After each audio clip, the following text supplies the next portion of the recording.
olhe esse vídeo até o final, porque no final eu vou passar por 10 dicas, são 10 dicas de como lidar de forma prática no momento de crise. Algumas delas são inclusive para prevenir. Você vai entender depois desse vídeo o porquê que essas crises acontecem e o que se pode fazer para conseguir acolhê-las da melhor maneira.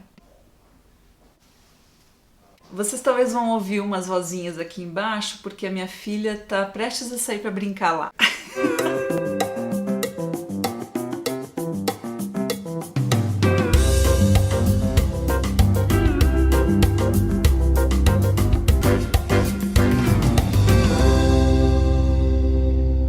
O meu nome é Ana Traina, eu sou psicóloga e mãe indoor, e eu te convido hoje então para a gente pensar sobre esse tema danado das crises. Todo mundo já passou por isso, seja quando foi bebê, criança, seja quando cresceu e viu crianças no supermercado fazendo aquelas cenas hollywoodianas de esperneio, de grito, de desorganização total, seja com os próprios filhos, né, passando por cenas temidas aí. As crises e as birras não têm lugar e não têm hora para acontecer.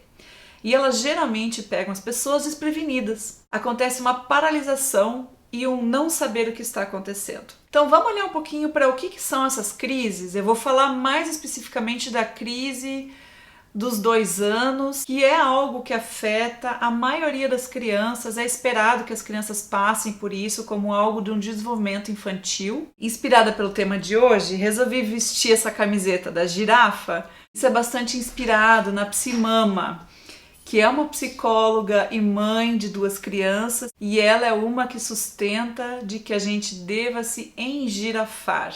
Mas por que girafa? Porque a girafa tem um pescoço comprido e ela enxerga as coisas para além do horizonte e permite com que a deglutição demore mais, tudo seja um processo um pouco mais lento, que é para a gente ter tempo de reagir e não ser uma reação tão explosiva. Então a ideia da girafa é um pouquinho brincar com essa outra posição no reino animal que a gente pode tomar, em vez de às vezes ser aquela mãe leoa, aquele pai macaco. Se a gente pensar que crises são fenômenos que acontecem de uma certa desorganização temporária a nível psíquico e que afeta o corpo, a gente vai se dar conta que sempre quando acontece uma crise, pensando agora no desenvolvimento infantil, desde bebê até criança e depois mais tarde adolescente também, a gente vai perceber que tem inúmeras crises que acontecem em maior ou menor grau. E geralmente a crise está relacionado com um ganho de uma nova aptidão, uma nova habilidade. Veja bem, o bebê nasce, ele aprende inúmeras coisas e dentre elas existem algumas que são consideradas um marco no desenvolvimento desse bebê. Por exemplo, o bebê quando aprende a rolar, que está deitado de costas e aprende a rolar para ficar de barriga para baixo. Isso é considerado um marco de aprendizado. Geralmente, em torno desse aprendizado novo, acontece a crise. O bebê começa a acordar muitas vezes durante a noite, ele demanda mais o colo, a atenção, um chamego, ele mama mais, ele precisa de mais energia para poder passar bem por essa crise.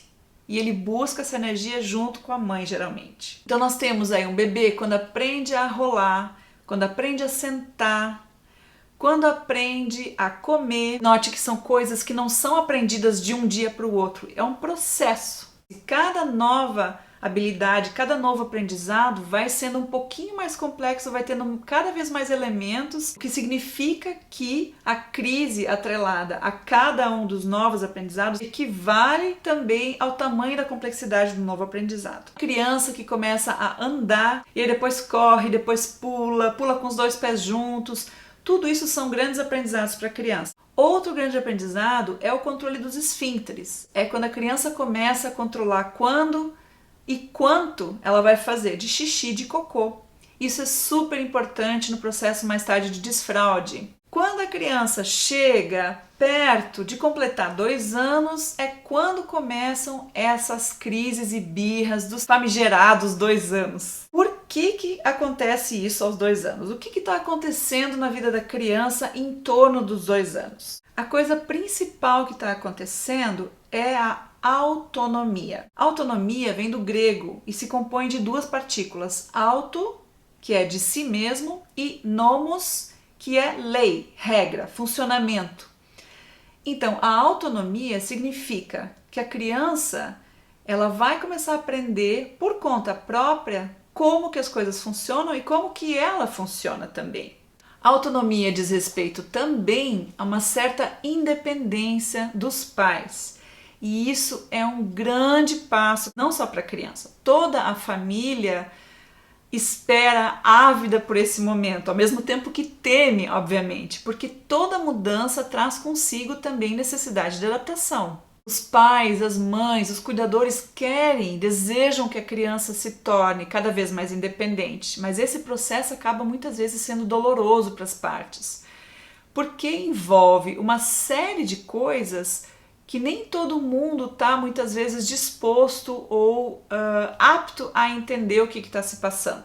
Para a criança, na autonomia, no ganho, no desenvolvimento da sua autonomia, tem algumas questões-chave que estão em jogo. Uma delas é: o meu não também tem validade? Ou só quando o adulto diz não? Então a criança usa o não de uma maneira muito frequente, porque ela também está querendo ver qual é a extensão da validade do não dela.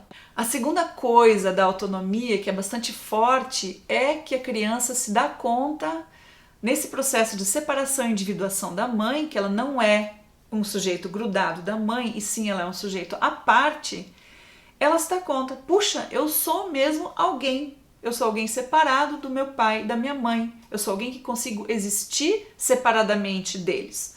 Isso é uma questão existencial e filosófica muito importante. Desde o nascimento, ela precisou ir devagarinho entendendo que ela é um sujeito à parte. Porque no início, quando os bebês nascem, eles se sentem uma extensão da sua mãe. Ou melhor, a mãe seria uma extensão deles. A percepção dos bebês é de que eles e as mães são um corpo só, uma unidade só.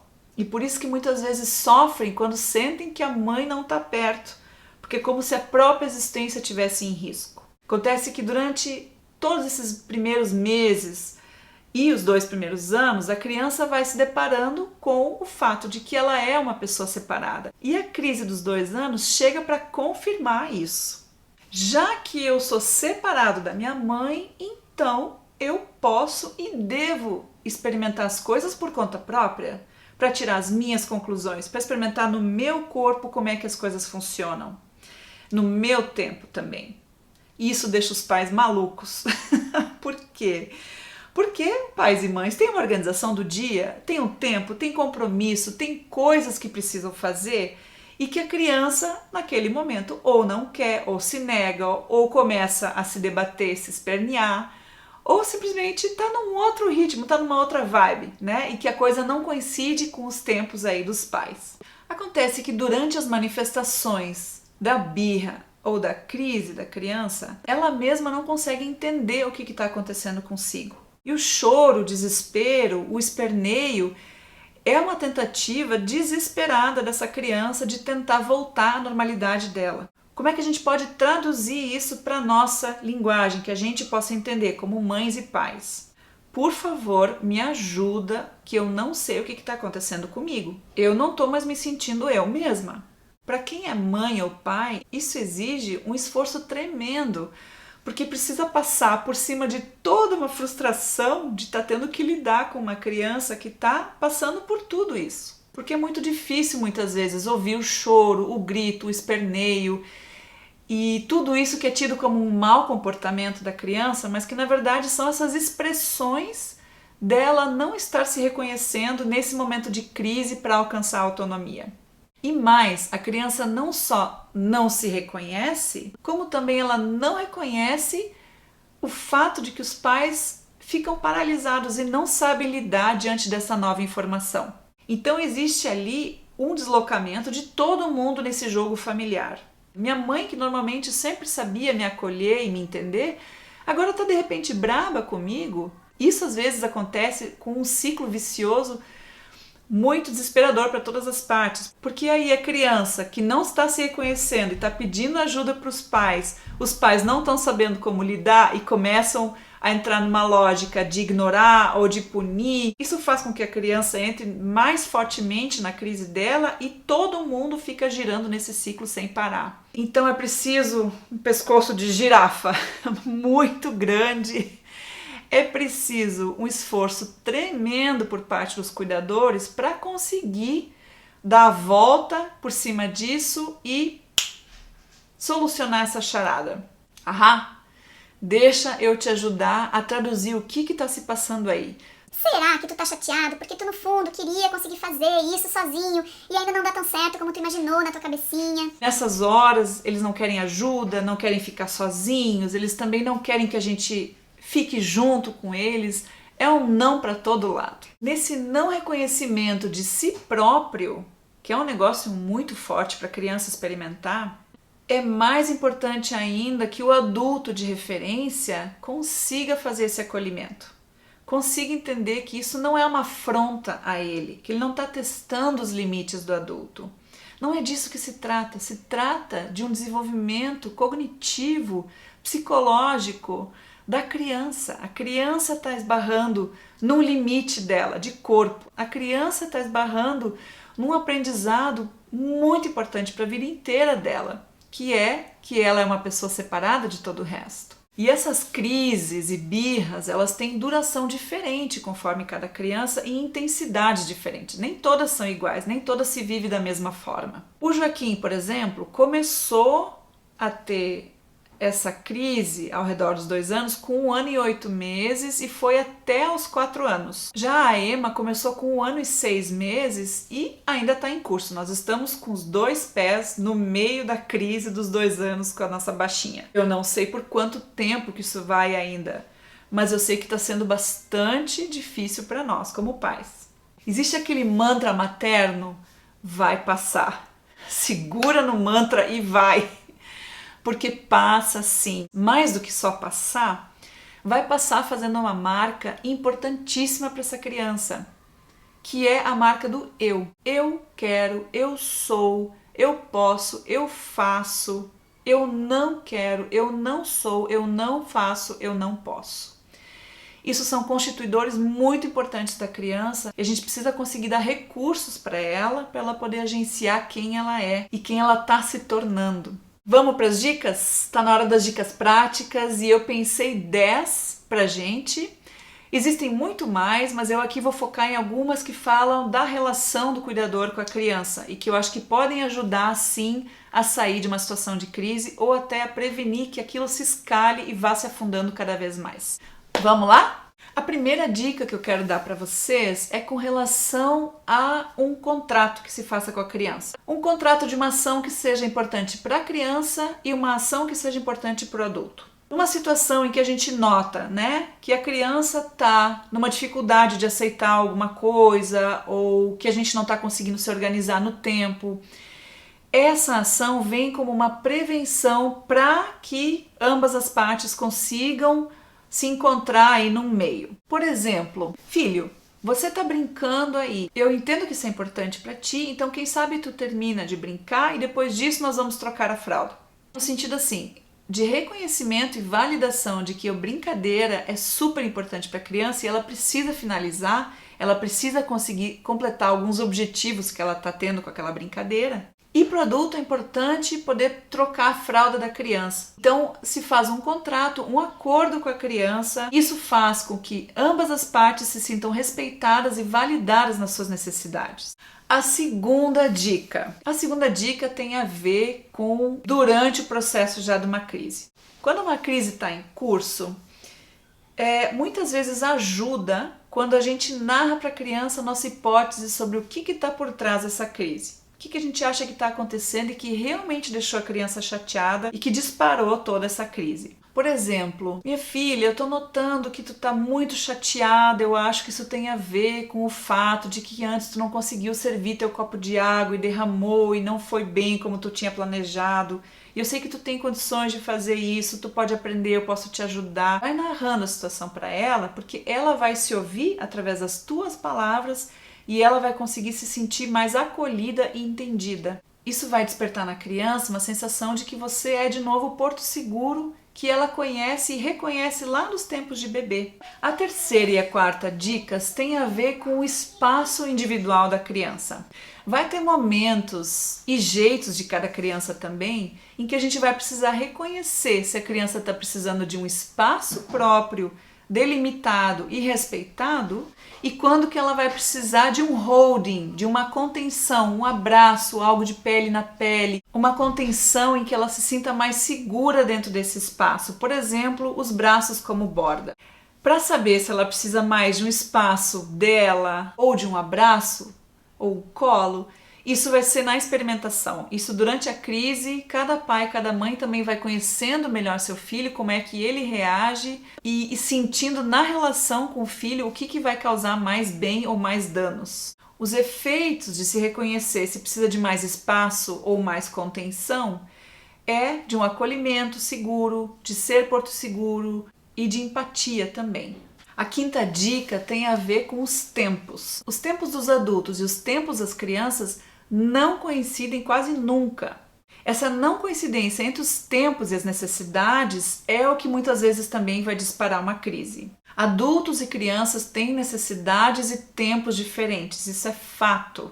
Então, saber disso também já ajuda na hora de prevenir uma crise. A sexta dica tem a ver com o reconhecimento de que a criança também tem seus objetivos nos seus fazeres. Muitas vezes, quando um adulto interrompe uma criança em alguma atividade que ela está realizando, esse adulto está sinalizando para a criança que não está entendendo, não está reconhecendo no fazer dela algo com começo, com meio, com fim, com objetivos, com tarefas bem determinadas. Brincar é uma coisa muito séria e cumpre várias funções. Uma delas é elaborar aquilo pelo qual ela está passando no momento. Então, o adulto de referência precisa ficar atento a poder respeitar também os tempos e os objetivos que a criança tem com tal fazer. Muitas vezes a gente vai perceber uma certa brecha, uma certa pausa naquela atividade que a criança está fazendo, que é o respiro possível em que o adulto pode fazer uma intervenção necessária. A sétima dica tem a ver com uma organização macro e várias pequenas organizações micro.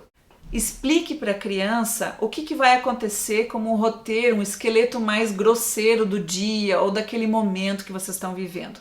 Dentro dessa macro-organização, você pode dar pequenas escolhas para a criança. Por exemplo, filho, nós temos que sair para o dentista. Então você pode escolher se vai vestir esse tênis ou essa sandália. Não está em discussão que vocês vão ou não vão para o dentista. Isso é uma coisa que vai precisar acontecer, por uma questão de compromisso. Mas, dentro do rol de possibilidades da criança, ela também tem que ter algumas escolhas possíveis de fazer dentro do dia dela. Isso, inclusive, mais tarde vai ser super importante poder escolher o que quer fazer. Vocês já se deram conta que muitas vezes, quando as pessoas têm dificuldade de escolher coisas, é porque talvez nesse momento periclitante aí de autonomia não foi dada capacidade de escolha para elas? Não poder escolher quando mais se precisa constituir como aprendizado é algo que pode mais tarde voltar em forma de incapacidade de escolha. Então isso é uma coisa muito importante para a gente poder atentar. A oitava dica tem a ver com o reconhecimento olho no olho. Vocês lembram daquele filme Avatar? Esse é um filme muito interessante pensando no ponto de vista filosófico daquela tribo, daquela comunidade.